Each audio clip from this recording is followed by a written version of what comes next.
to extend beyond the December 31st deadline the opportunity for these individuals to continue to live in Camp Ashraf until they can be repatriated. And Mr. President, you need to know this. You need to know this, Mr. President.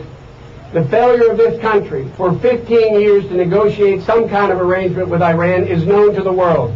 This has not worked as a ploy. The notion that somehow by putting 3,400 people at risk to improve our bargaining position with the government of Iran has failed miserably.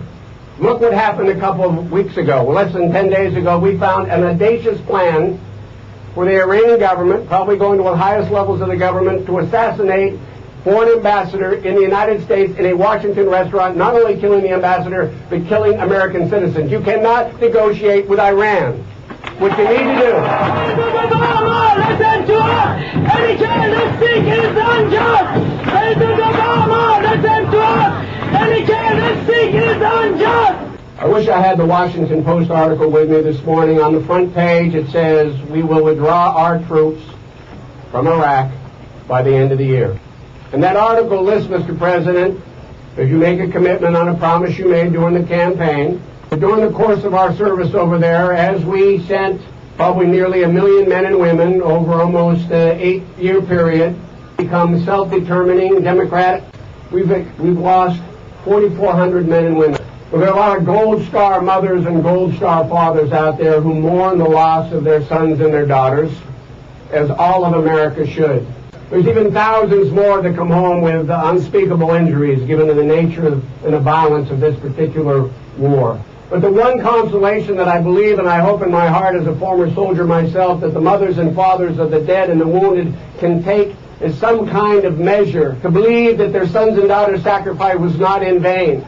And we hope that that has brought Iraq to a place in the community of nations where there is respect for other nations and respect for our value system.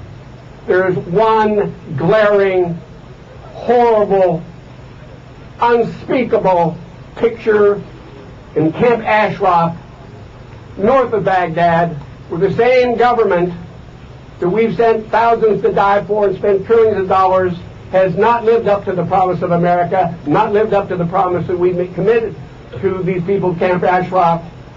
How can we possibly as a country look a mother and father in the eye who's lost a son or a daughter in that country, say their sacrifice was worthwhile when we let this government, the Maliki government, on 2 occasions, go in to kill 36 innocent, defenseless people?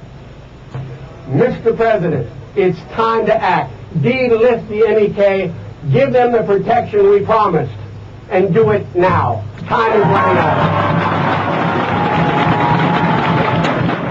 You know, ladies and gentlemen, as Secretary of Homeland Security, every day I used to go to work. Before I got to the White House, we gave us a list of threats. I must tell you, in my experience as both Assistant to the President for Homeland Security and as First Secretary, not once, not on one occasion, and there were hundreds and hundreds, if not thousands of threats directed at the United States of America, did I ever see a threat directed to the United States from the people of Camp Ashraf, from the people's Mujahideen of Iran, not once. Remember also this, in 2004, our FBI and our Department of Justice went and interrogated every man and woman at Camp Ashraf. And remember this, they concluded unequivocally, without hesitation, none of those individuals had been involved in a terrorist act. They saw no evidence whatsoever that their desired inclination, attitude, aptitude, or anything else was related to disrupting America, attacking America, or American citizens. No terrorist activity. And even further, the European Union and the United Kingdom assembled jurists. And here I'm calling on my president, who is a lawyer, who said, let's take a look at this. Let's take a look at the evidence. They both concluded that the MEK is not a terrorist organization. As a matter of fact, the UK said even keeping this group on the terrorist list is perverse. And then our own court, right here in Washington, D.C., the Court of Appeals, said there's nothing in the record